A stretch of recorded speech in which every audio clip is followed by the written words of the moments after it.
Hey, what's going on, guys, and welcome back. This video is just going to give you a broad overview as to the strategy and just kind of how everything fits together in a nice visual representation. I know I'm going to start talking about domain names and hosting and pages and posts, plugins and themes. This video is going to kind of show you how it all fits together, and I'm going to use a cool analogy that we're going to be building a house because that's exactly what we're doing. So let's head on over to my computer and I'll show you what I mean.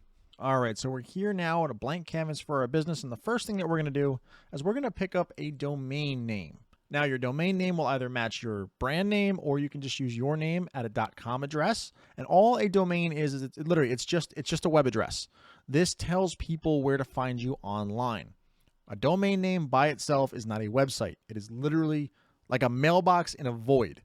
There's nothing there, but it tells people where to find you. That's why we have to pick up hosting. Web hosting is like the plot of land that we're going to be building our house on. You can get web hosting from a number of different companies, but then once we have a domain and hosting set up, we're now able to build our website, build our content, actually put our house there. So now when we tell somebody to go to our address, they pull up to the address, pull up to the mailbox, and there's a nice, really cool looking house sitting there. But the house itself is actually made up of a bunch of different parts. Again, we're going to start with a blank slate. And the first thing after we get our hosting set up is we're going to be installing WordPress.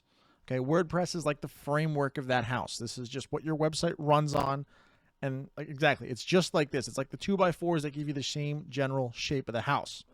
After we install WordPress, there's going to be a theme that we install. Now, our WordPress theme is just basically a set of rules for all of our posts and all of our pages to follow, so that way they all look the same. It's almost like putting the siding on your house to give it kind of a vague shape. But we're not quite there yet in terms of having a house that's ready to go into.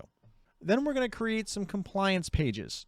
Now, these compliance pages, there's a handful of them. They're kind of like that important binder that you keep either in your office or in your utility room somewhere. It has all the manuals to all the appliances. It has everyone's important records, birth certificates, passports, kind of that folder that sits and you never really touch it unless you need it. These are things like your privacy policy, your affiliate disclosure, and your contact us page. You create them once, you stick them away in a corner, and they really never get used again unless someone asks for them. We're then also going to install some plugins. Now, plugins are like the utilities in your house. Every one of them has a certain purpose that's going to benefit the website, much like utilities benefit the house. So we're going to install plugins that are meant to speed up our site, ones that are meant to help us rank better in SEO. And I'm going to go through each one as we set them up. But that's like putting in your hot water heater, putting in your furnace, your air conditioning unit, all those things that kind of run in the background and make the site or make the house that much better. Plugins are going to run in the background and just make the site that much better. Most people are going to be completely unaware that most of them exist. Once we've done all that, we've put up our framework, we've covered it in a basic shape, we've put all our reference material together, and we've installed all of our utilities, we're then just going to have a blank website that we can then furnish with our posts and our content. That's going to be our images, our articles, our videos if we want to put them up there, podcast episodes if you want to host them up there. That's really just like the furniture and the decorations inside the house. That's going to be the last thing that we do, and that's going to be the thing that's on you to keep going after the program ends.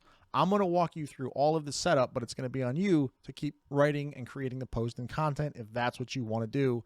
So hopefully that helps you understand how everything fits together when we're building a website from scratch. In the next lesson, we're actually going to buy our domain name, and then we're going to go from there, building a website. See you there.